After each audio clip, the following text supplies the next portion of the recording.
Halo teman-teman, selamat pagi. Pada kesempatan kali ini saya ingin berbagi tentang bagaimana cara menghandle error di Python atau kalau bahasa Inggrisnya itu handling error ya. Jadi untuk sesama programmer dia bilangnya handling error. Nah, handling error itu merupakan menghandle error gitu. Nah, seperti yang terlihat di layar saya ini adalah sebuah error yang muncul ketika di codingannya itu ada yang salah gitu ya. Nah, jadi penyebab error itu sih banyak penyebabnya. Oke, nah di sini yang saya mau jelaskan adalah bagaimana cara kita menghandle error itu.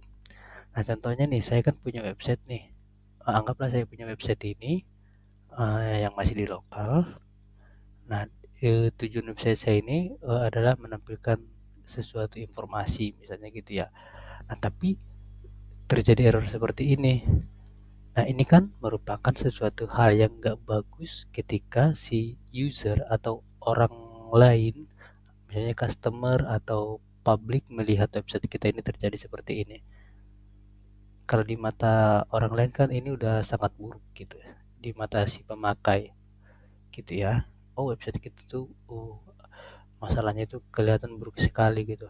Padahal sebenarnya nggak begitu buruk.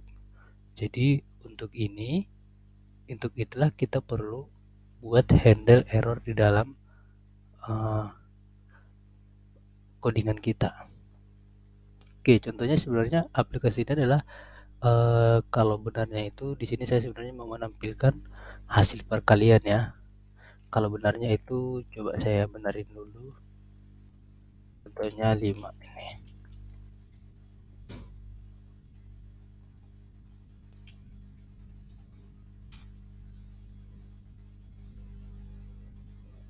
Kalau saya refresh, nah sebenarnya tampilannya adalah untuk mendapatkan hasil pembagian dari beberapa bilangan gitu, dari dua bilangan. Nah, tapi ketika ada sesuatu terjadi hal yang contohnya nggak kita harapkan, contohnya kita pembaginya dirubah jadi nol, kalau di matematika kan ini apa ya, infinitif yang bisa menimbulkan error kan kalau diaplikasikan. Infinitif itu maksudnya eh, yang akan selalu berulang-ulang gitu, nggak bakal habis gitu. Itulah kalau saya jalankan, saya refresh dulu servernya, saya jalankan, itulah kenapa dia muncul error ke teman-teman ya. Jadi disitulah kita perlu buat di codingan kita itu handling errornya bagaimana gitu. Nah, untuk info saja, di sini saya menggunakan Flux untuk frameworknya untuk menampilkan uh, web ini. Nah, tapi itu nggak usah dipusingin dulu. Di sini saya mau jelaskan adalah yang bagian handling errornya. Kita biar teman-teman paham aja. Saya mau tunjukin tadi di sini supaya case-nya itu contohnya itu adalah seperti ini misalnya. Ada juga case-case lain mungkin tidak di dalam website atau langsung di codingan kita bisa kita buat handling errornya tanpa mesti kita buat websitenya juga gitu ya. Oke. Nah, jadi di sini saya udah buat codingan untuk menjalankan aplikasi web saya yang mana yang ini tadi, yang ini ya aplikasi webnya ya. Jadi saya udah jalankan Fluxnya, tapi yang mau kita bahas adalah menghandle ketika terjadi error di dalam codingan kita itu. Error itu kan sesuatu yang nggak kita sangka-sangka ya sebelum kita publikasikan website kita. Nah, kalau yang kita sangka-sangka kan tentunya kita udah tahu bagaimana menghandle-nya sebelumnya. Tapi ini adalah misalnya error yang nggak kita duga, tiba-tiba muncul aja error gitu. Nggak tahu eh, di dari mana sumbernya misalnya gitu, nggak tahu di mana penyebabnya gitu. Oke, jadi untuk menghandle error itu di Python sangat simpel teman-teman ya. Di sini kalau kita lihat ada tutorial saya menggunakan uh, W3 School, teman-teman juga bisa langsung lihat ke sana, ke W3 School bagian Python ini, atau teman-teman juga bisa langsung ke dokumentasi Pythonnya, handling error, cari aja ini handling error. Nah di sini cuman dia jelasin aja, cuman contohnya teman-teman harus klik, misalnya yang ini ada try ini mengarah ke sini. Terserah teman-teman mau yang lebih gampang yang mana. Cuman saya di sini menurut saya ini saya lebih simpel, lebih saya gampang pahamin. Oke, jadi di sini ada penjelasannya teman-teman ya. Jadi kita bisa menggunakan try, except, else, finally. Jadi yang bentuk simpelnya itu adalah yang paling simpel itu try dan except. Nah, kalau lihat keterangan menulisnya, the try block lets you test a block of code for errors. Nah, jadi try ini merupakan blok yang mana codingan kita itu akan dites apakah ada errornya atau enggak gitu teman-teman ya. Nanti kita akan lihat. Except ini except block lets you handle the error. Nah, jadi di dalam except inilah nanti akan di handle errornya. Jadi misalnya di blok try ini ada error di dalam codingannya, maka dia akan masuk ke except ini. Nah, di except inilah yang akan kita kasih outputnya apa gitu teman-teman. Kalau else ini, the else block lets you execute code when there is no error. Nah, jadi kalau nggak ada di error di sini, otomatis kan nggak masuk ke sini kan. Dia nanti bakal masuk ke else ini. Finally ini, the final block lets you execute code regardless of the result of the try and except blocks. Jadi finally ini adalah blok yang akan selalu dijalankan baik itu error atau enggak gitu ya. Oke, kita akan buat dulu ya bentuk yang paling simpelnya itu adalah yang try dan except. Oke, kita langsung codingan. Nah, kan tadi codingan kita itu untuk menjalankan ini, yang ini tadi teman-teman, dia kan codingannya itu ada di bagian ini kan ya, bagian ini. Oke, tapi nggak usah dipusingin dulu yang ini, yang bagian-bagian itu nggak usah dipusingin. Tapi intinya codingan kita itu yang menampilkan halaman ini tadi, yang ada error ini adalah di bagian sini. Oke, maka cara handle-nya adalah kita bisa handle seperti ini. Try, baru kita ini masukkan ke tengah, except,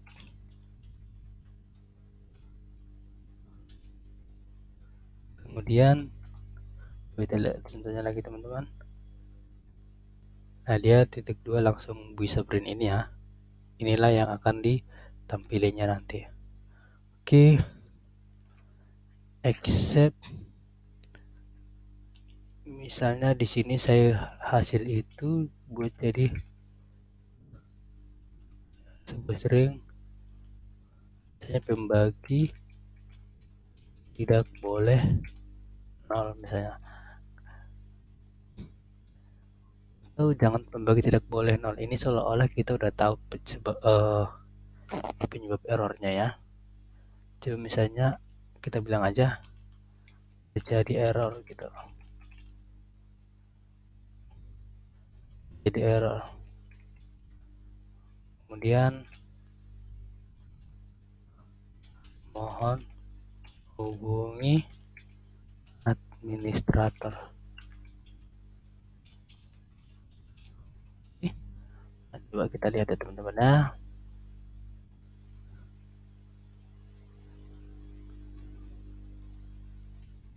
Cara servernya. Coba kita refresh halamannya. Nah, jadi munculnya itu adalah seperti ini teman-teman. Nah, kalau si user melihat ini kan dia masih ada informasi, dia tahu, dia nggak menganggap codingan kita itu atau aplikasi kita itu benar-benar rusak gitu kan. Kalau yang ini kan cuma kita kasih tahu dia terjadi error, mohon hubungi administrator gitu. Jadi si user tidak panik atau tidak menganggap kalau aplikasi kita itu buruk gitu ya. Nah, jadi untuk outputnya ini terserah teman-teman bagaimana kata-katanya yang lebih bagus supaya si user nggak menganggap aplikasi kita itu rusak gitu. Itu sebenarnya untuk inti dari handle error itu. Oke, untuk ini kan untuk si user ya. Untuk kita debugnya atau si programmer cara mendebug, tentunya kan debug itu maksudnya mengetahui penyebab error itu apa, itu debug ya. Nah, tentunya kan kita sebagai si programmer harus harus membenarkan ketika terjadi error dong.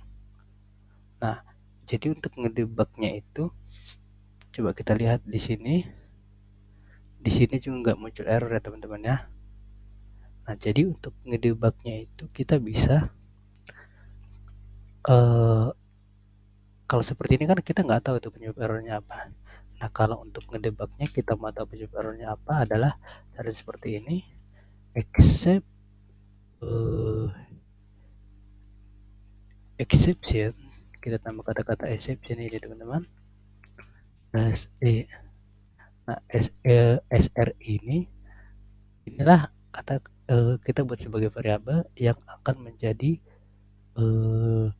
menampung apa penyebab error yang ada di blok try ini teman-teman ya. Jadi blok try ini adalah codingan kita yang kita jalankan, kalau ada error dia akan masuk ke sini. Exceptionnya itu apa gitu. Oke, kemudian kita printlah di bawah penyebab error misalnya. Penyebab error R. Nah, kita reset lagi servernya.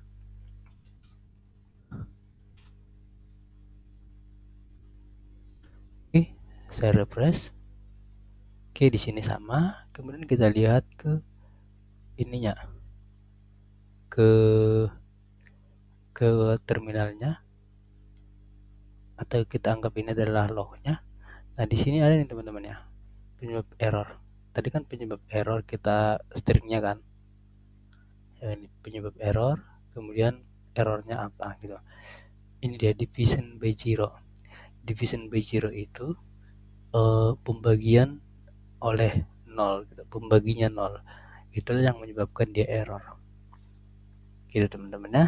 Jadi kita bisa tahu apa yang akan kita lakukan setelah penyebab errornya itu apa, kita udah dapat gitu ya. Dan juga si customer atau si user yang melihat aplikasi kita itu, yang ketika membuka aplikasi kita itu enggak menganggap uh, aplikasi kita itu buruk, karena kita udah kasih pesan ke dia seperti ini yang bisa dia pahamin gitu. Oke, itu untuk bentuk simpelnya teman-teman ya, yang paling simpel. Kalau teman-teman pakai ini juga di aplikasi teman-teman itu nggak masalah. Biasanya itu udah sangat sangat membantu atau sudah sangat bisa dipakai untuk try handle error. Nah, di sini kan tadi kalau kita lihat ke dokumentasinya ada ini ya, else dan finally. Nah, else ini coba kita jalanin ya. Kalau di penjelasannya kan di sini else block lets you execute code when there is no error. Nah, jadi itu bilangnya else ini akan dijalankan ketika tidak ada error terjadi di codingan kita. Contohnya seperti ini. Ini else. Nah, coba kita print. Ini adalah blok else. Nah, kita print ini biar tahu apakah dia masukin atau enggak. Kita coba jalanin restore server.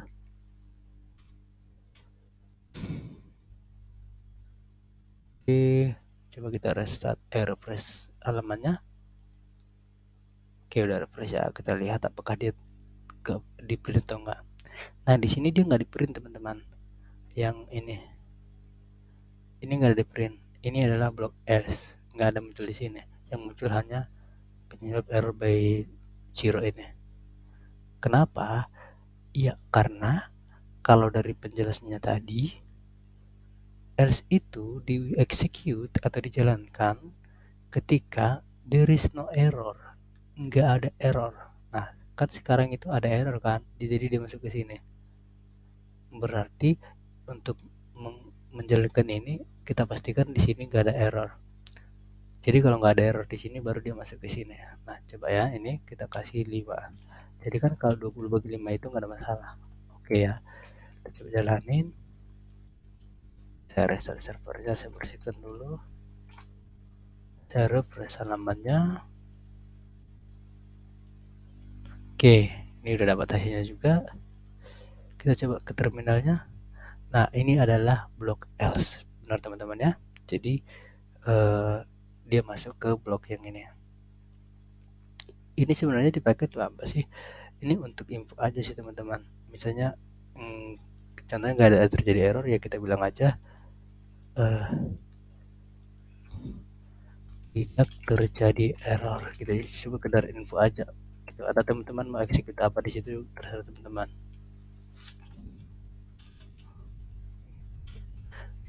Oke, kemudian untuk yang blok else, yang blok finally ini blok yang dimana akan selalu dieksekut baik itu terjadi error maupun enggak. Kalau else tadi kan dijalankan ketika di bagian try ini enggak terjadi error. Nah, kalau except dijalankan ketika di bagian try ini terjadi error. Ingat ya teman-teman ya, ini kalau ada error dijalankan. Kalau yang else nggak ada error maka akan dijalankan. Kalau finally bakal dijalankan walaupun ada error ataupun enggak. Nah, contohnya gini nih, kalau kita finally-nya. Ini finally in selalu jalankan. Benar-benar jalankan, ini kan nggak terjadi error ya. Berarti yang begini ini harusnya tetap di print. Apapun kondisinya dia akan tetap di print. Jalankan masuknya. Oke, jangan lagi. Saya refresh halamannya. Oke, nggak ada error. Dan kita lihat, nah dijalankan ya ketika tidak terjadi error. Nah, gimana kalau ini kita buat jadi 0 kan harusnya terjadi error ya, division by 0 tadi. Kita refresh servernya, jalanin. Oke, terjadi error. Kita lihat terminalnya, selalu dijalankan juga teman-teman. Nah, jadi si finally itu akan tetap dijalankan baik ada error maupun enggak. Itu tujuannya apa sih, kenapa ada blok itu gitu. Tujuannya itu kalau kita lihat ini sebentar. Oke, yang bagian finally ini ya, the final block is specified will be executed regardless if they try block raise on error or not. Nah, jadi akan selalu dijalankan. Nah, umumnya untuk finally ini ditujukan ketika untuk sesuatu hal yang perlu dibersihkan. Misalnya teman perlu dibersihkan itu misalnya kayak resource. Contohnya ini nih teman-teman ya.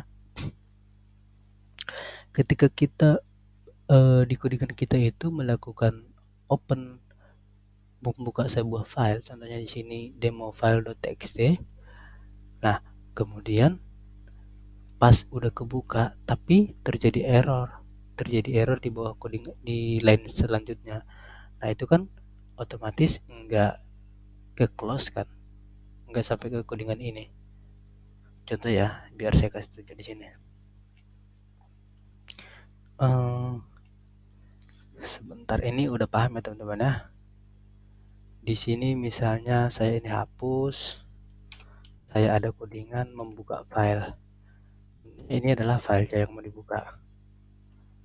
Oke, berarti kan kalau untuk membuka file kita udah belajar sebelumnya, teman-teman bisa lihat cara membuka file menggunakan Python atau dokumen.md.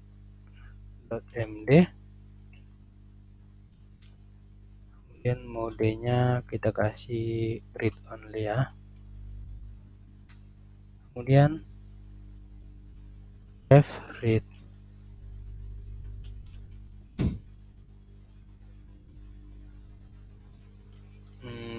hasil misalnya print. Oke, langsung kita lihat aja hasilnya nanti di dalam sini kalau udah berhasil. Kita refresh servernya.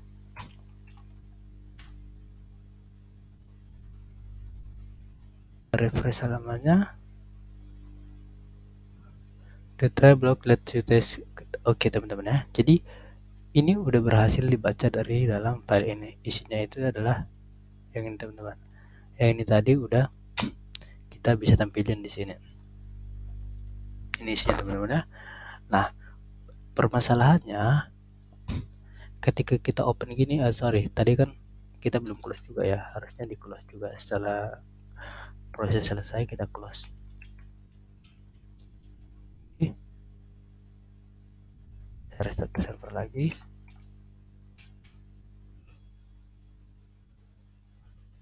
Dan oke. Sekarang udah oke. Nah, tadi kenapa perlu close ya teman-teman ya? Kenapa saya perlu buat close? Padahal kan udah berhasil dibaca di sini tadi, nggak ada masalah juga. Nah, close ini teman-teman, ini istilahnya kita ngebuka file, contohnya, misalnya kita punya file nih. Oke, saya filenya misalnya yang lain aja. Filenya misalnya, saya buka sebuah, foto misalnya. Bukan foto, dokumen aja, dokumen. Mana ya dokumen?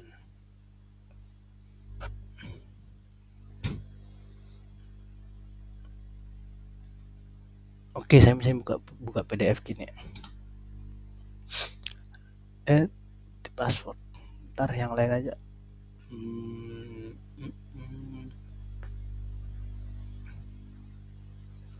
Susah banget cari dokumen. Ini aja dah.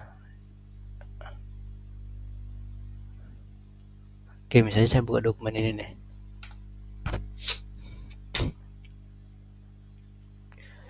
Oke, ketika saya buka dokumen ini, itu kita anggap dia prosesnya yang ini teman-teman. Oke, kita buka gitu ya. Kalau kita read ini juga sebenarnya kita sambil nge-read juga. Nah, kan setelah saya udah tahu semuanya ini kan perlu saya close kan.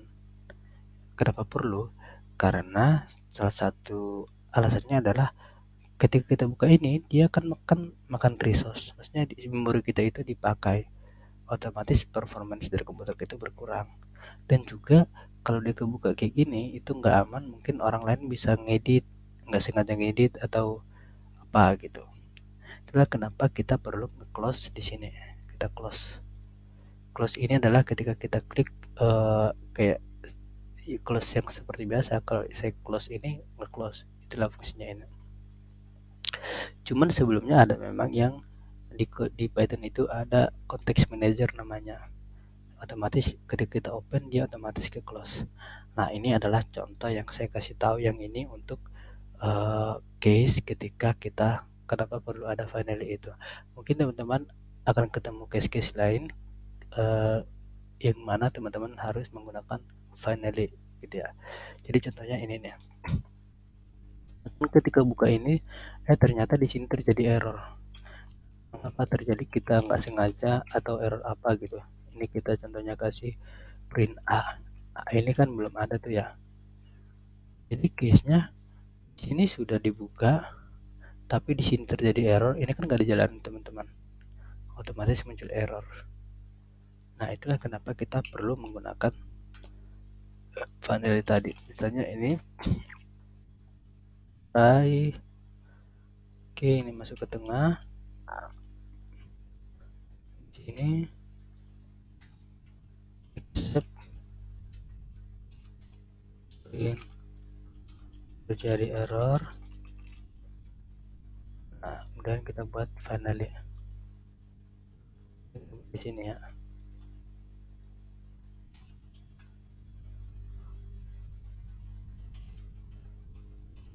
finally barulah di sini kita buat close-nya ini teman-teman.